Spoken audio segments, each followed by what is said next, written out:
وهذه القوات جاءت مؤخرا من سوريا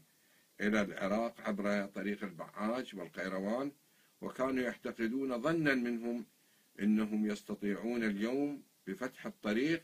خصوصا بعد أن اتخذنا قرار بقيام بعمليات باتجاه تل أحفر، فقاموا بعملية استباقية من أجل توقف تقدمنا باتجاه تل أحفر، وقاموا بهذا العمل. اليوم تعرض كبير وخطير، ولكن الأبطال الشجعان وشهيدنا السعيد كان من المتصدين لهؤلاء، وكان يتقدم الجم إلى أن اختاره الله سبحانه وتعالى شهيدا في هذا الطريق. على كل، نحن نسأل الله سبحانه وتعالى أن يتقبل الشهيد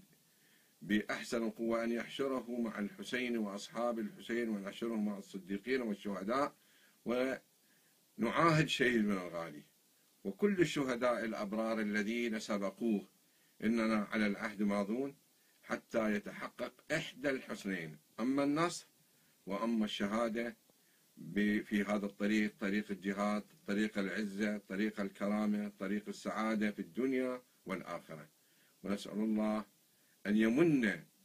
على عائلة الشهيد وعلى ذوي الشهيد وعلى رفاق درب الشهيد بالصبر والسلوان، ونؤكد أننا سنمضي في هذا الطريق. لا يزيدنا استشهاد الشهيد السعيد